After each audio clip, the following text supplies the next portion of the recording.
Fidèles téléspectateurs, bonsoir et bienvenue dans votre émission Rendez-vous du soir. Le rendez-vous du soir, eh bien, l'actualité l'oblige.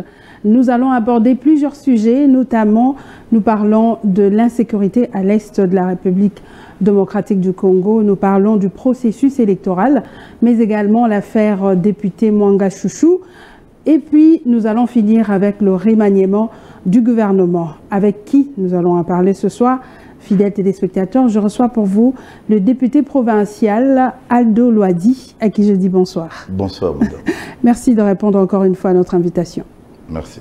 Alors, comme je venais de le dire, nous parlons de tous ces sujets avec vous, honorable.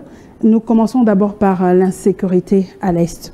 Vous savez que ça fait plusieurs années que ces problèmes demeurent, perdurent du côté de l'Est de la République. Nous avons vu, on a mis en place les forces régionales. Il y a les Angolais qui sont venus pour justement renforcer les FARDC. Mais apparemment, ce problème d'insécurité ne se termine pas. Qu'est-ce que vous en pensez? Bon, mais merci encore une fois de plus pour la énième fois.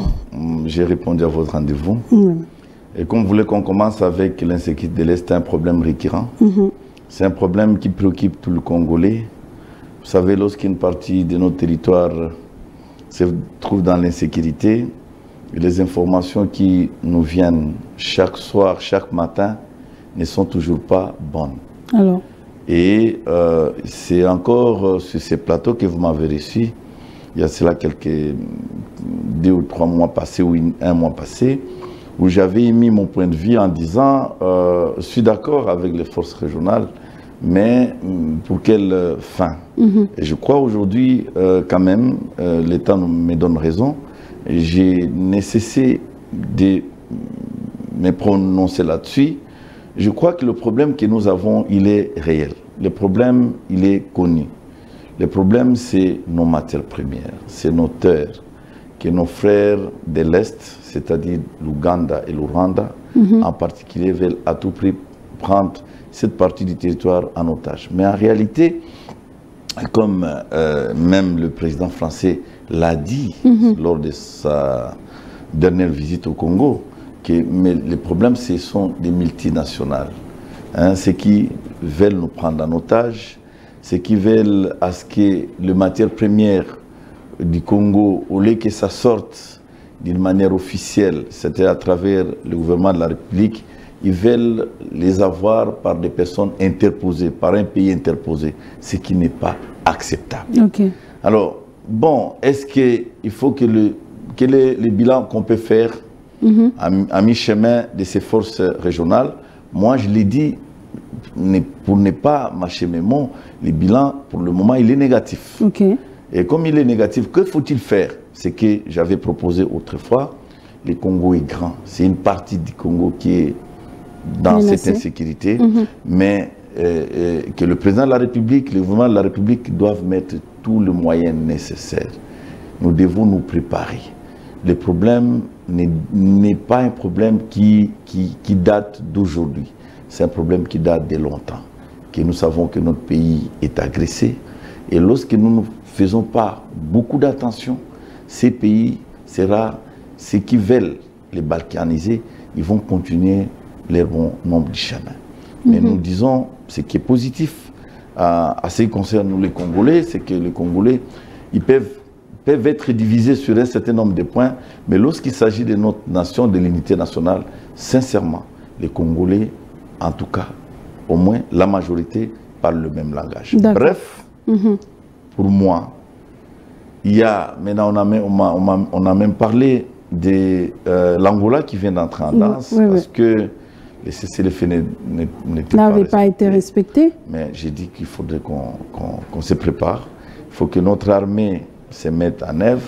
Il faut que les jeunes qui viennent s'enrôlent et que les moyens nécessaires puissent être mis à leur disposition, de sorte dans les jours à venir ou dans les mois à venir que nous ayons une armée forte.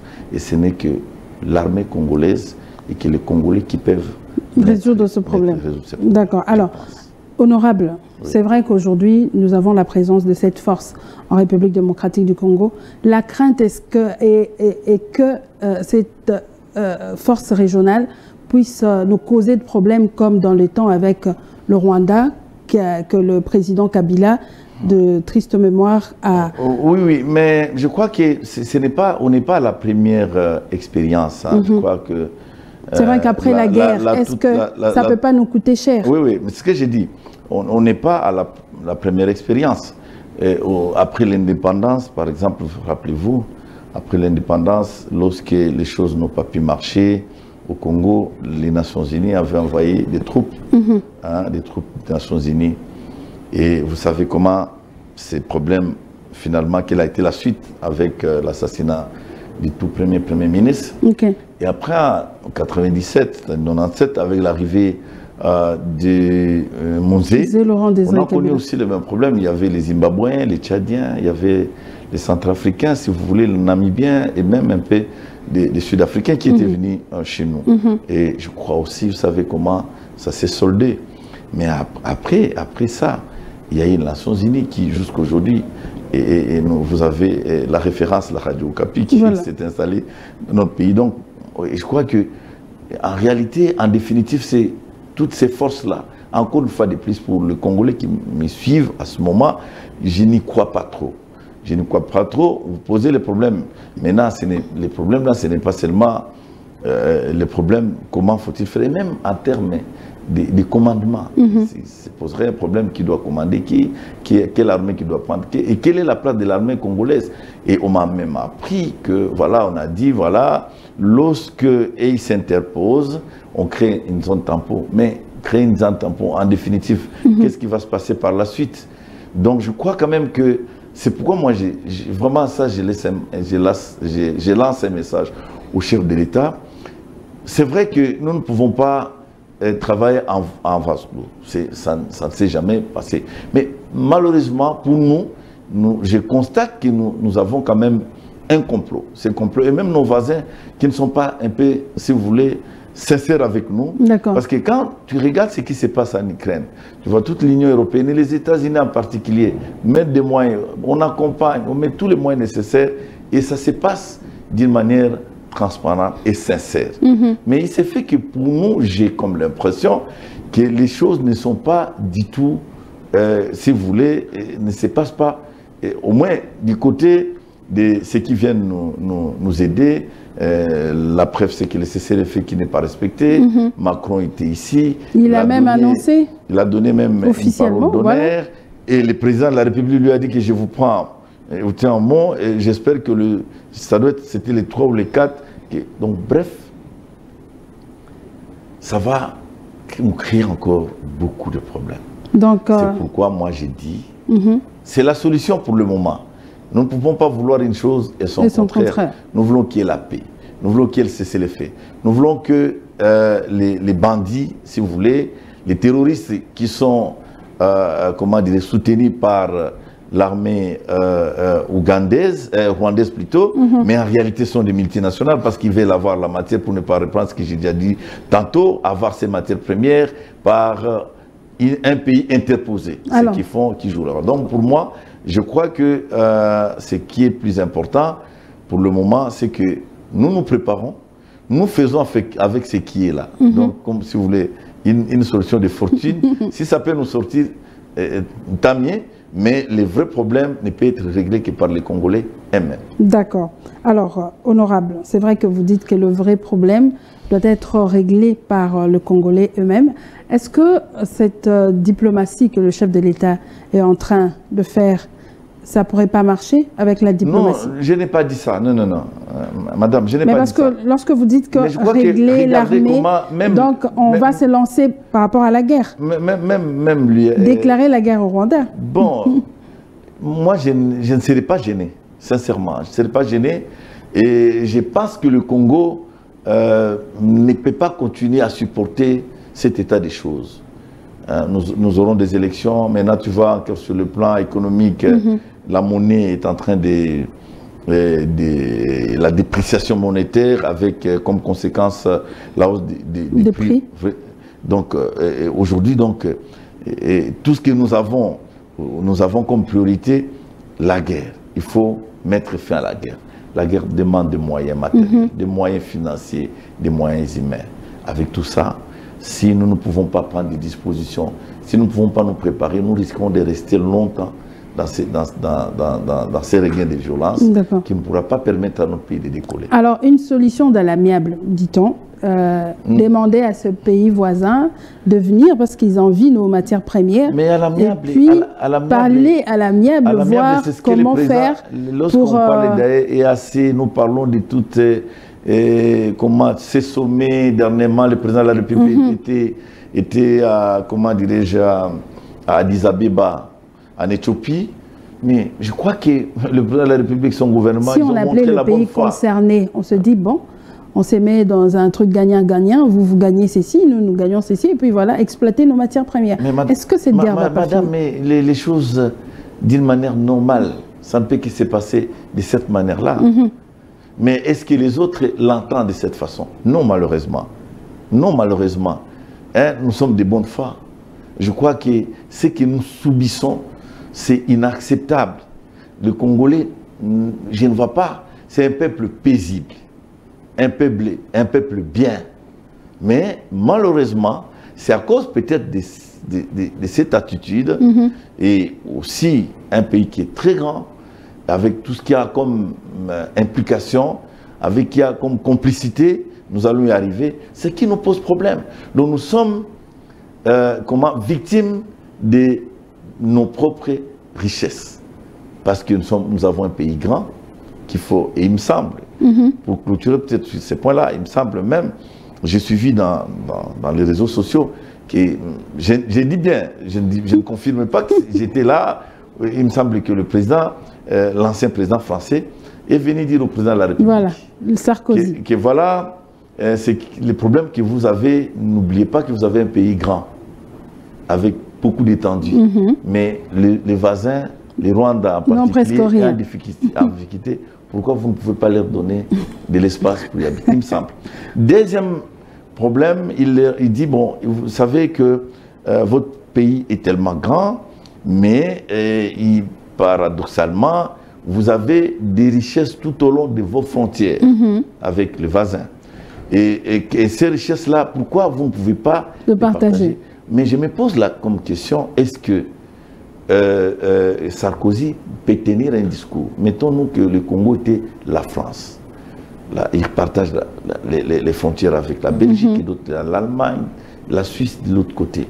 Il tiendrait le même discours et il ne peut le tenir qu'auprès du président de la République. J'ai dit bien, il me semble. Et je l'ai suivi dans les réseaux. Donc, bref, nous sommes victimes de cette situation, mais nous devons nous préparer. Nous devons prendre toutes des dispositions. Les dispositions, la solution est entre les mains des Congolais et entre les mains du gouvernement, de toutes les institutions, c'est de réfléchir. Vous savez, à travers le monde, lorsqu'il y a un problème vous arrive, peut-être vous ne pouvez pas le résoudre aujourd'hui, peut-être vous ne pouvez pas le résoudre demain, mais si vous devez le résoudre dans l'avenir, il faut se préparer. Et maintenant, mettez tout en contribution. Mais je l'avais même dit, j'ai malheureusement comme l'impression, comme si les problèmes du Congo, c'est seulement les problèmes, je m'excuse, c'est le problème du président de la République, c'est le problème du gouvernement et le reste de tous les Congolais, ce n'est pas un problème. Peut-être, ils veulent que le chef de l'État, le gouvernement les implique. Ça, c'est un autre peu de manche. Mais moi, je crois que, sincèrement, nous pourrons tenir 1000 et 1000 émissions ici, à travers le monde, pour le Congo. Mais tant que nous n'allons pas nous organiser, nous restructurer, mettre de l'ordre dans notre gestion, mettre de l'ordre dans l'armée et ainsi de suite, je crois que nous resterons indéfiniment dans cette situation. Vous savez, c'est depuis 1997 qu'on est dans cette situation. Vraiment. Depuis que Mobutu est parti, et Kabila Papa est venu, jusqu'à maintenant, plus ou moins, plus de 20 ans. C'est inacceptable. D'accord. Alors, puisque nous parlons de mettre de l'ordre, d'abord en commençant par le Congolais et même, vous avez suivi l'affaire du député Mwanga Chouchou. Vous l'avez suivi, ce député qui détenait des armes, qui était commanditaire de groupes armés à l'est de la République démocratique du Congo. Est-ce que, honorable, la justice fera son travail? vous pensez, dans cette affaire? Oui, moi je crois que la justice doit faire le travail. Vous savez, mais on a toujours dit d'ailleurs qu'on peut tout dire, madame. Je crois que s'il y a une structure de l'État qui doit nous aider, qui doit jouer un rôle important pour que finalement ces pays décollent, c'est la justice. Même ce que notre frère, l'inspecteur général, l'IGF, est en train de faire comme travail. Pour que ce travail ait de la valeur, il faudrait que les gens qui sont mis en cause, c'est-à-dire qui sont suspectés ou qui sont mis en cause, qu'ils ont détourné, leur place, c'est la prison. Ils doivent être jugés et déférés à la prison. Mais avec ce qu'on voit, il y a des gens qui vont... Donc, moi, je pense, c'est le problème, parce qu'on ne peut pas comprendre qu'un député national, un élu du peuple, en fait, peut-être qu'on minimise. Hein. Lorsqu'on est comme ça, on nous appelle des élus. Vous avez une responsabilité pour la nation. C'est vous qui représentez l'État, la population au niveau de l'Assemblée nationale, qui est une institution, Assemblée nationale, Assemblée provinciale, pour ce qui concerne les députés. Donc vous ne pouvez pas commencer avec une structure, avec vos amis dans la complicité pour ruiner les Congos. Pas seulement le ruiner pour gagner votre argent, mais accepter que les gens meurent, que chaque jour qu'on tue. Mais vous siégez à l'Assemblée nationale, vous gagnez de l'argent du trésor public. Donc, d'un côté, ce que vous gagnez, ça vient du trésor public, c'est les Congolais qui contribuent pour que vous soyez payés, qu'on vous mette dans de bonnes conditions.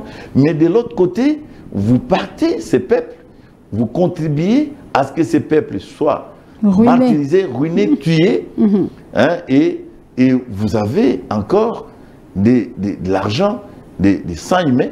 Alors ça, c'est vraiment... C'est pourquoi j'ai dit, comme vous me posez cette question, je crois qu'il faudrait que nous puissions, que notre justice soit véritablement la justice au service de la nation.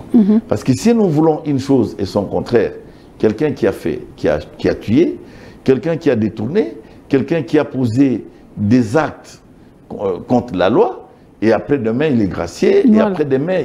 On le voit pavaner, sortir. Il y a vraiment un problème. À ce moment-là, rien ne peut marcher. Donc, on risque de donner l'impression comme si nous voulons une chose et son contraire. D'accord. Alors, honorable, que faire de toutes ces personnalités qui seront citées dans cette affaire? Ils doivent subir la rigueur de la loi.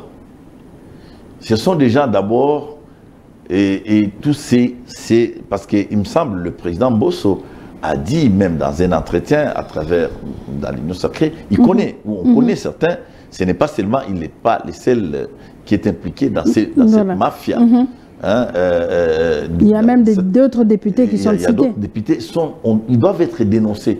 C'est pourquoi j'ai dit que ne pensons pas, si vous voulez, que le problème de la sécurité, de l'intégrité du territoire, c'est un problème, celle du président de la République et son gouvernement. Non, c'est un problème de tout le monde, des magistrats, des députés nationaux et provinciaux, des bourgmestres, des chefs de secteur. Nous devons dénoncer.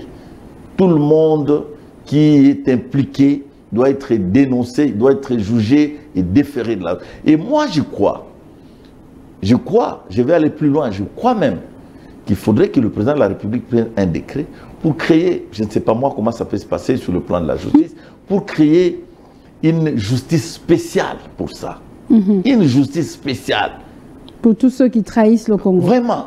Je crois que ça va quand même apprendre et je suis même écœuré de voir, j'ai vu toujours dans les réseaux sociaux, un groupe de jeunes en train de marcher pour qu'on puisse acquitter, mais ce sont des mouvements citoyens. Avec un mauvais français.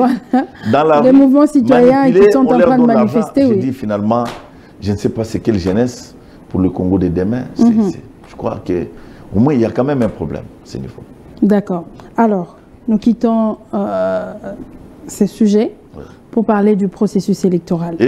Oui, mais j'aimerais dire une chose. Et ce que j'ai dit sur Sarkozy, je peux même le dire sur Macron. Macron dit que la France va donner l'aide humanitaire. L'aide humanitaire, c'est vrai, c'est dans la pratique, sur le plan international, lorsqu'il y a la guerre, il y a des institutions spécialisées, il y a des gouvernements qui apportent des soutiens, qui donnent des moyens pour ça. Mais lorsqu'on doit donner, et il dit, on donne les moyens pour assister les déplacés dans leur propre pays. Mais en revanche, je ne dis pas, ici on donne les moyens pour assister les déplacés, mais en revanche, voilà les mécanismes. Voilà la solution pour que ces déplacés-là, parce qu'ils étaient d'un coin où ils étaient agressés, ils sont allés. Mais quelle est la solution qu'on propose, que Macron propose pour dire, bon voilà, maintenant ces gens, hein, ils sont déplacés, nous les avons assistés, mais nous avons le devoir de les assister, de pouvoir retourner chez eux.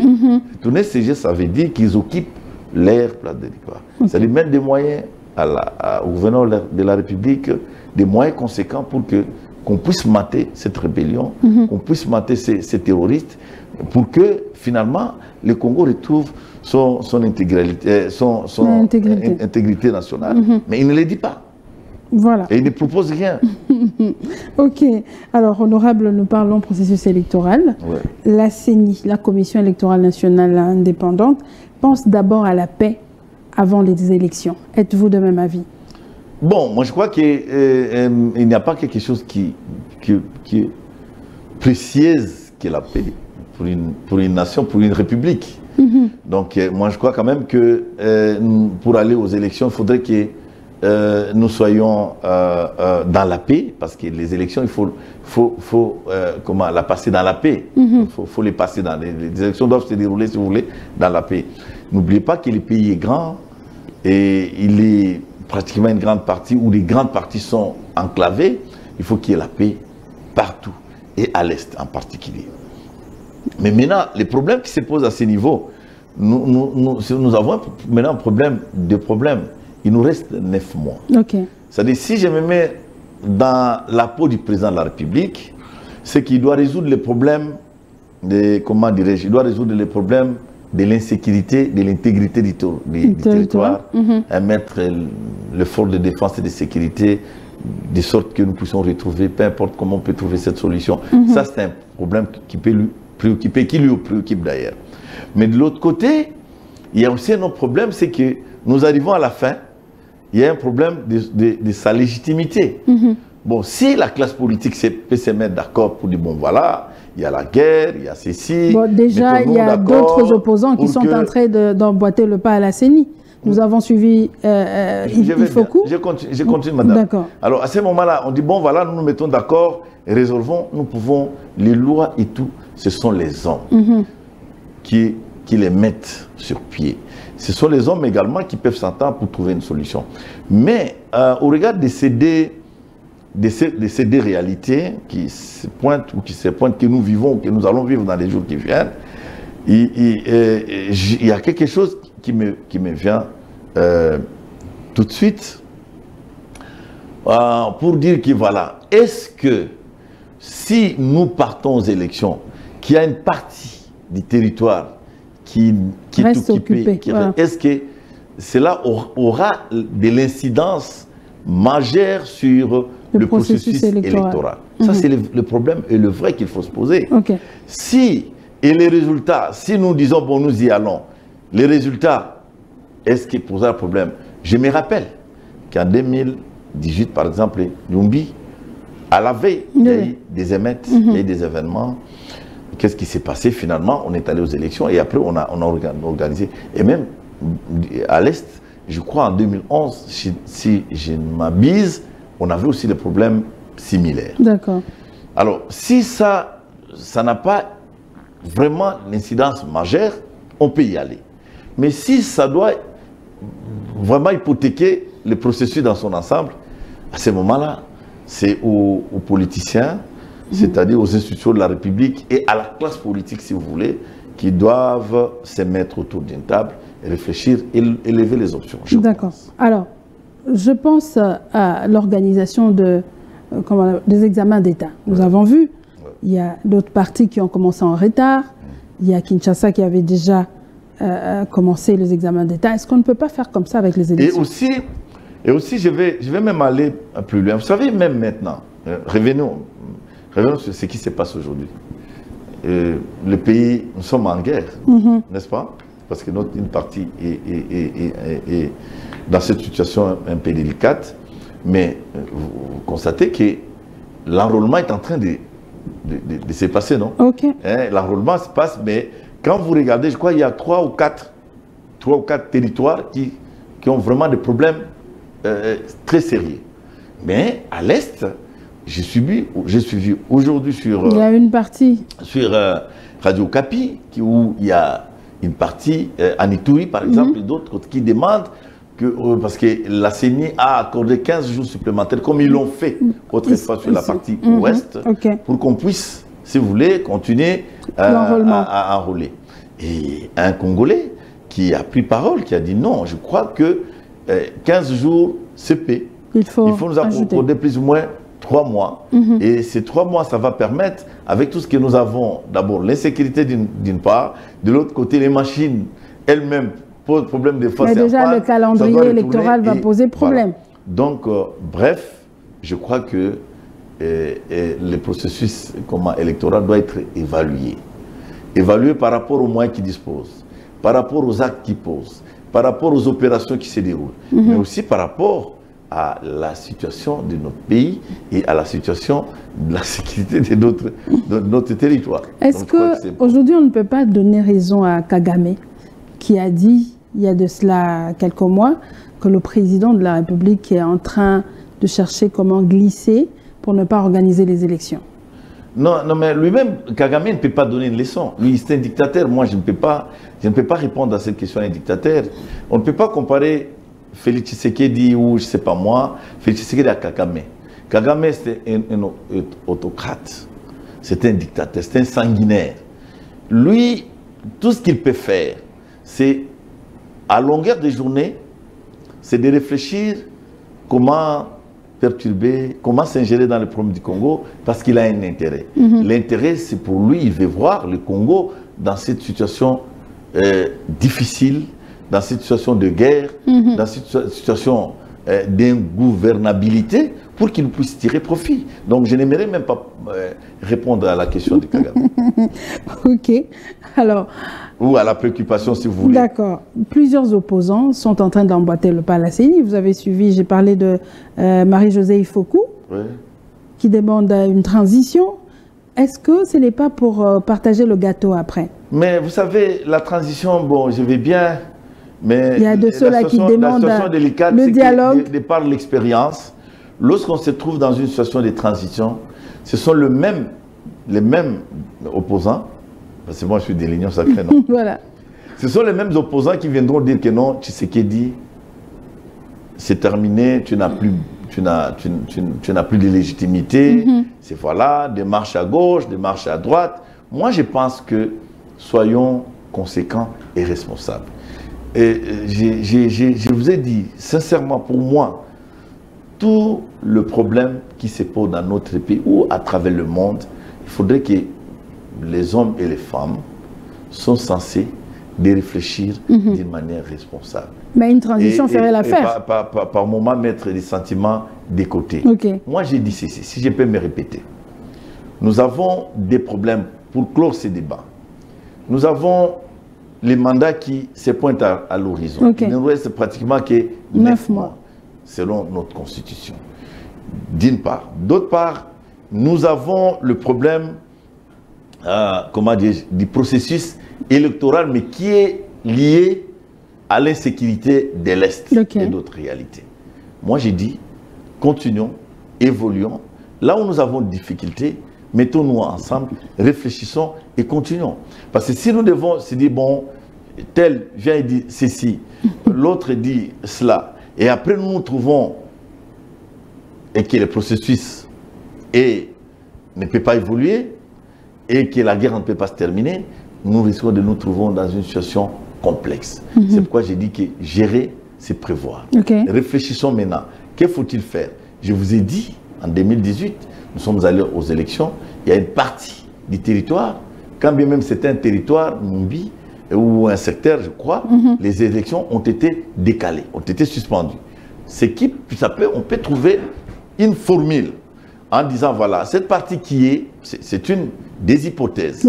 Étant donné que 80% ou 90% du territoire national, pour régler les problèmes de, comment on appelle ça, régler les problèmes de légitimité du président qui viendrait ou le président en place, trouvons un mécanisme organisons les élections parce que là, ça ne pose aucun problème.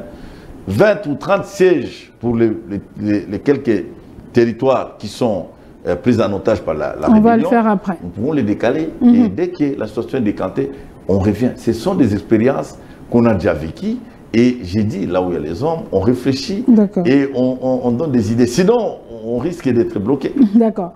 Alors, vous venez de dire tout à l'heure que vous êtes de l'Union Sacrée. Oui. Vous avez suivi, l'Union Sacrée a mis en place une machine composée de 5 présidents. Il y a Jean-Pierre Bemba, il y a Samalou Kondé, il y a Mbosso, il y a Bahati Lukwebo et puis les autres. Est-ce que ce n'est pas pour... parce que vous avez peur, vous, de l'Union Sacrée, des élections, parce qu'il y a eu la coalition entre Matata Ponyo, Moïse Katumbi, on peut dire ça? Non, non, j'aimerais d'abord qu'on mette... Moi, je ne parle pas ici au nom de l'Union Sacrée, je suis de l'Union Sacrée, mais je ne parle pas c'est juste une question. Moi, je parle en tant que député, analyste politique. Voilà. Ça, c'est très important. J'aime qu'on mette les choses à leur place. Okay. Bon, revenons. Mais moi, je crois que peut-être que beaucoup de personnes, et c'est là où moi j'ai dit, il y a un autre problème, un problème de la communication présidentielle.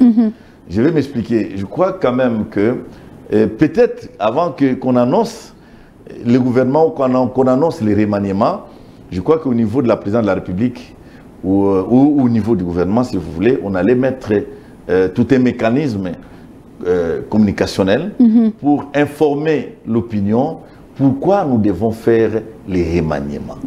À travers tout le monde entier, hein, à travers tous les gouvernements du monde, lorsqu'on voulait les faire, il y a toujours une communication. Hein, une communication pour préparer l'opinion, comme on l'a dit, sur le plan politique et diplomatique.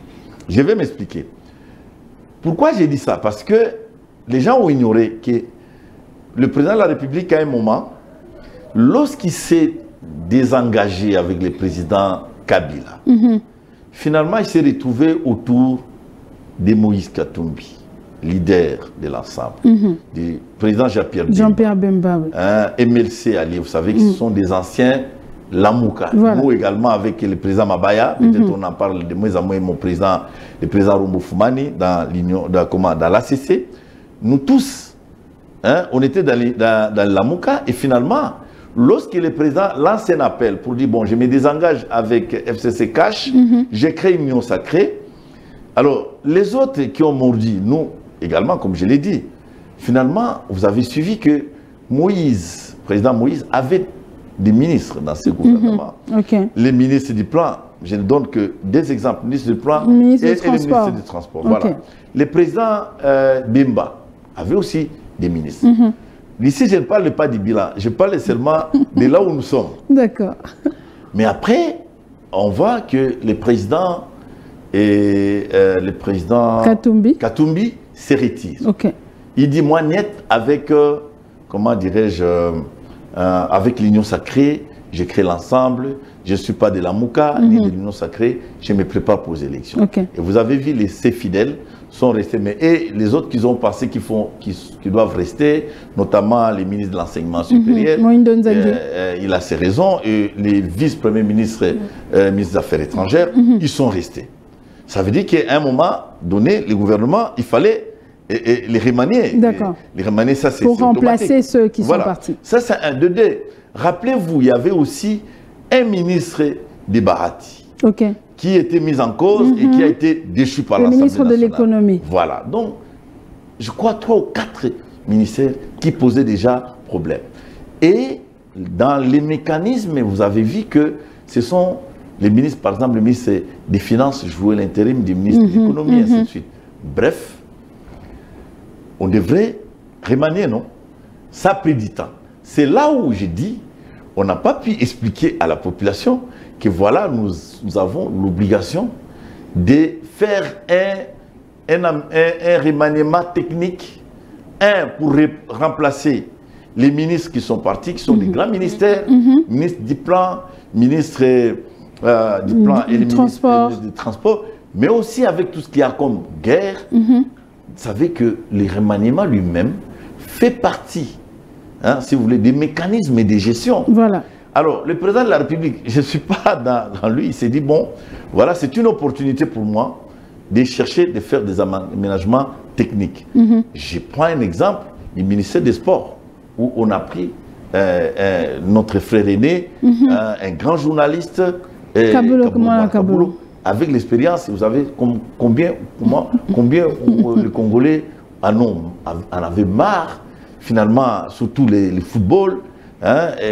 C'était pratiquement par terre, et il en a profité. Donc, j'aimerais dire que, là j'ai dit sincèrement, les hommes, c'est une chose, mais les remaniements, c'est une autre. Alors, et pour les remaniements, c'est là où je viens de te répondre. Les raisons, on va y revenir. Je crois qu'ils ont poussé que le président de la République puisse faire ça. On va décortiquer cette affaire, mais avant tout, je demande à la régie de nous balancer un élément. Que pense la population congolaise par rapport à ce remaniement? Et après, vous allez revenir. On va revenir. Ok, merci. Le gouvernement Sama II, tant attendu par la population congolaise, dont l'équipe actuelle composée de 56 membres a été rendue publique. Sur ce, les Congolais veulent que les nouveaux nommés fassent des efforts pour le bon fonctionnement du pays. Certains Kinois attendent que la paix revienne à l'est du pays et l'amélioration de la situation socio-économique. Dans ce gouvernement, il y a 3 figures de pro qui sont introduites dans ce gouvernement. Il y a par exemple Jean-Pierre Bemba, il y a Vital Kamerhe et Mbusa Nyamwisi, qui sont des grandes personnalités politiques. Et je crois que les membres de l'ancien gouvernement ont déjà démontré leurs limites. Je crois que quand le président a pu ajouter ces 3 personnalités, c'est pour qu'ils puissent donner le meilleur d'eux-mêmes, de manière à ce que le pays puisse avancer. Avec Jean-Pierre Bemba, ancien vice-président de la République, ancien chef rebelle, il connaît bien les méandres de l'Est par rapport à la sécurité. Je crois qu'il va apporter un plus dans les stratégies militaires de la République démocratique du Congo. Et puis Kamerhe, en tant qu'économiste de formation, je crois qu'il va faire un effort pour essayer un peu de stabiliser les prix sur le marché. On a vu ce gouvernement Oyo, Yasika Oyo Koti, basala vraiment effort. Basala effort, bameka kosilisa no guerre oyo eza na est. O bande ko na biso bazo kufa butu lokola moi. Ça c'est un. De deux, même awa, tout près kaka na maindombe awa, na kwa mutu awa. Bisika des autres des amakasi batu bazo continuer ko kufa, batu bazo continuer ko kima bamboka na bango. Vie sociale peut se placer awa, ça ne va pas. Dollar eza likolo makasi. Gouvernement oyo ba meka ko sala effort. Ba meka ko sala vraiment effort na nde ba ko ki ba meka ko changer ba problème ya vie sociale ya batu ya ba guerre. Signalons que c'est le 24 mars dernier, sur ordonnance présidentielle, que le gouvernement Sama II a été rendu public. Voilà, honorable, de retour sur ce plateau. Vous avez suivi ce qu'attend la population congolaise par rapport à ces remaniements.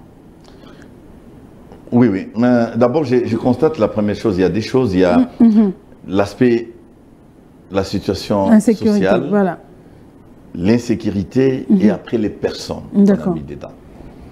Donc, à ce qui concerne la situation économique, c'est dramatique. Alors, Maître Vital Kamerhe, à la tête de l'économie, vous pensez que ça va résoudre quelque chose? Je suis très mal déjà placé. Avec les antécédents qu'il a. Moi, j'aimerais vraiment pas parler sur lui.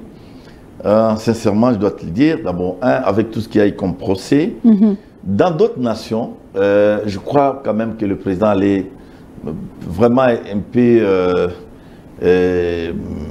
réfléchir un peu avant de désigner. Je ne sais pas qu'est-ce qui a motivé les chefs de l'État, parce que quelqu'un, vous avez vu d'abord, il a été directeur de cabinet pour un passé récent directeur de cabinet, et finalement, il y a eu quoi? Il y a eu un procès. Un procès. Et donc, s'il y a eu un procès, parce que qui l'avait accusé, hein? Qui l'avait accusé? Parce qu'il faudrait savoir, il y a, lui il a été, comment dirais-je, jugé. Vous savez que c'était le ministère public qui dit, bon, on constate qu'il y a détournement, il y a vol, voilà, ainsi de suite, et on l'a poursuivi. Mais après, il a été condamné 20 ans, et au degré supérieur, si vous voulez, il a été acquitté. Mais moi, en tant que Congolais, analyste et député, je n'ai jamais été satisfait. Non pas parce que lui, il a été acquitté. Peut-être que la justice avait raison de la quitter ou il avait raison. Mais on ne nous a jamais dit finalement cet argent est parti où. Voilà. Je ne sais pas, elle me fait comprendre. Oui, oui. Je suis acquitté, c'est le ministère public, mais l'argent est parti où? Point d'interrogation. C'est quand même un problème qui demeure et les Congolais restent dans leur soif. Et aussi même déçus. Parce que finalement, cet argent est allé servir à quoi? À construire des maisons fabriquées, préfabriquées. Pour nos militaires. Vous savez comment nos militaires, à la Fikine, quand vous partez, c'est dramatique. Donc aujourd'hui, le problème n'est pas résolu de ces maisons préfabriquées, mais aussi l'argent n'est pas retrouvé dans les trésors publics. Mais lui, il est acquitté et le problème est resté intact. C'est quand même un problème. Bon, voilà. Mais je reviens encore, c'est le chef de l'État lui-même qui est l'artisan de ces gouvernements. Pourquoi il a mis? Bon, pour l'expérience, il est économiste. Moi, je n'ai jamais oublié ce qu'il avait déclaré, pour mettre point sur ça. Il a dit dans ses déclarations, lorsqu'il sera élu un jour président de la République, il fera du Congo, ça ne vient pas de moi, il fera du Congo le Brésil de l'Afrique. Maintenant qu'il est ministre de l'économie, c'est l'économie qui est, si vous voulez, qui le soubassement de tout. Maintenant qu'il y a, mais malheureusement, c'est lui qui le prend. Mais malheureusement, comme j'ai dit, nous arrivons à quelques mois des élections. Est-ce que dans 6 mois, il peut mettre une politique économique, une stratégie, une stratégie économique et y parvenir? Je me pose beaucoup de questions et je ne suis pas convaincu. Alors, sur ça. La première des choses pour lui, Vital Kamerhe, ce serait de revoir la situation économique, c'est-à-dire d'abord la flambée de prix sur le marché, c'est ce que le peuple est en train de demander. Mais de stabiliser la monnaie. Et puis la monnaie. Or, pour stabiliser la monnaie, c'est qu'en réalité, et c'est là où j'allais aussi aborder cet aspect, vous savez, au Congo, peut-être que nous ignorons la réalité, mais ce que nous vivons, nous avons pratiquement des monnaies sur le marché. Il y a le franc congolais, le forte, dollar qui n'est pas la nôtre, mais qui est devenue monnaie de référence. Ne nous cachons pas la face, c'est ça la réalité. Alors maintenant, tout le monde, que l'État lui-même, que les banques, que les maraîchers, que tout le monde, c'est pas moi, et même les musiciens, c'est le dollar qui est la monnaie de référence. Or, cette monnaie de référence, si en contrepartie, pour soutenir notre propre monnaie, nous n'avons pas la production, c'est difficile. Or, pour l'économie, pour qu'elle soit forte, il faut une production. Production en termes de produits agricoles, si vous voulez, si je peux parler en termes de production, il faut produire. Il faut aussi chercher par tous les moyens que l'argent entre dans le cœur de l'État. Nous avons aujourd'hui les sociétés minières. Que faut-il faire dans ce domaine? Parce que c'est un domaine qui peut nous apporter énormément d'argent. C'est ce qu'on peut demander au président, comment dirais-je, au ministre de l'économie. Au ministre de l'économie, oui, président Kamerhe, c'est ça. Et n'oubliez pas que lui prend part, depuis ce gouvernement, même dans les FCC Cash, même lorsqu'il était en dehors du circuit, quand il était dans ses procès, et il a toujours des ministres, des ministres du budget par référence. Donc il participe. Maintenant, il reste 9 mois. Je me dis, il n'a jamais été tard pour bien faire. Mais est-ce que 9 mois peuvent produire des résultats? Je me pose Attendons voir. Voilà, donc alors, au moins c'est ça. Mais l'autre poids lourd, Jean-Pierre Bemba Gombo. Bon, moi je crois que... le seigneur de guerre. Vous avez suivi ce qui est, comment dirais-je... La population en train de demander. Donc il y a des choses. Il y a d'une part l'économie et d'autre part la sécurité et la défense de notre pays. Bon, je pense que l'expérience, il en a.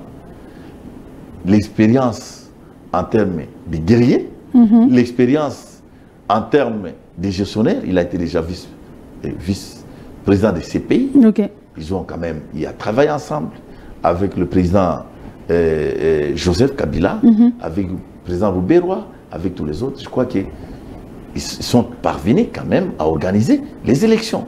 Donc nous ne disons vraiment pas qu'aujourd'hui, que ce soit une personne. Et ensuite, quand les gens se posent la question, non, voilà, il a été vice-président, pourquoi il doit devenir ministre? Mais moi, je crois que dans un pays, quand on veut servir, il ne faut pas chercher que non, moi, je dois être tel, parce que j'étais tel. Non. Moi, j'ai connu par l'expérience du passé. Lunda Bouloulou, j'étais étudiant. Premier ministre, je n'étais pas encore étudiant qu'il était Premier ministre. Mais il vient en 94, il est Premier ministre, il démissionne, il part. Ce que j'ai dit, c'est vérifiable. Mais lorsque Papa Kengo revient en 95 à la veille de la guerre des libérations entre guillemets de Papa Kabila, il est nommé ministre des Affaires étrangères. Donc je crois que pour un homme d'État, vous ne pouvez pas dire non, moi j'étais... Et même en France, ça s'est passé. Dominique de Villepin a été Premier ministre, mais après, je crois, après il est devenu ministre des Affaires étrangères, ou il était ministre des Affaires étrangères, il est devenu Premier ministre. Donc, je crois que sur ces points-là, aujourd'hui, c'est des poids lourds qui entrent et à côté du président de la République, je pense qu'ils peuvent apporter quelque chose. Mais simplement, ce qui est un peu dérangeant, si vous voulez, c'est le temps et surtout la misère, la précarité, la situation difficile, la flambée des prix sur le marché, la précarité. Donc ce n'est pas aussi facile que dans 9 mois, on peut arriver à trouver des solutions. C'est ça. Alors, honorable, pour l'heure, quelle serait la priorité? D'abord, pour Vital Kamerhe, c'est déstabiliser la monnaie, je peux dire. Moi, je n'ai pas de conseil à lui donner.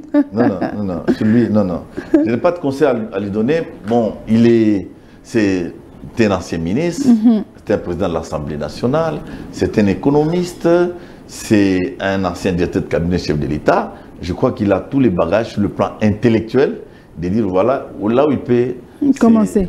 L'honorable loi dit, n'a pas une leçon à lui donner. Alors, on demande à ce que Jean-Pierre Bemba puisse aller rester. Pour le président Bemba, rester à l'est de la RDC au lieu d'habiter Kinshasa. Ce que je peux lui dire, que le Congolais attend beaucoup de lui. Parce que c'est qu'on peut être affamé, mais être en paix. Mais on ne peut pas vouloir manger, rassasier, mais dans l'insécurité. Donc, je crois quand même que je lui conseillerais de prendre toutes les dispositions. Il a une carrière politique qu'il est en train de jouer et de mettre tous les moyens nécessaires, et de mettre son carnet d'adresse aussi, les contacts qu'il avait eu, ce qu'il a passé. Il était à La Haye, il connaît la souffrance, la misère et tout ça.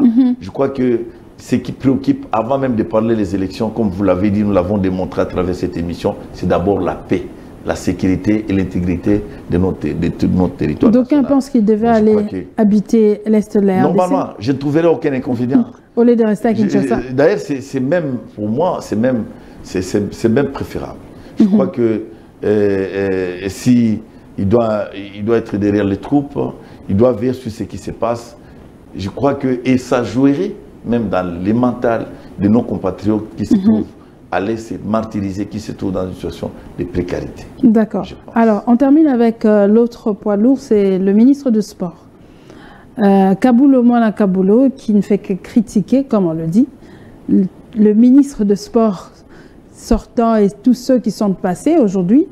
On lui a donné l'occasion de dire ce qu'il dit devant la télé, de le faire maintenant sur place, en tant que ministre de Sport.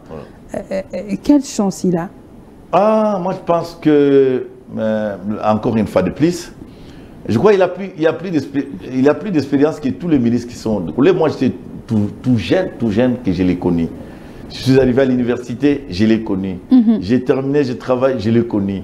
D'ailleurs, c'est même sur le plan continental qu'Aboulo a créé un nom. Et aujourd'hui, je crois qu'il a quand même un nom à défendre.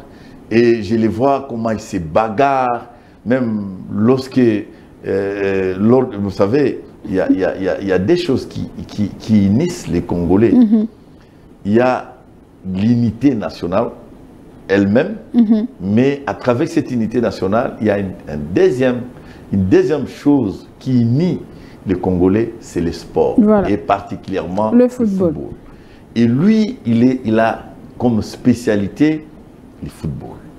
Je crois qu'aujourd'hui, il connaît.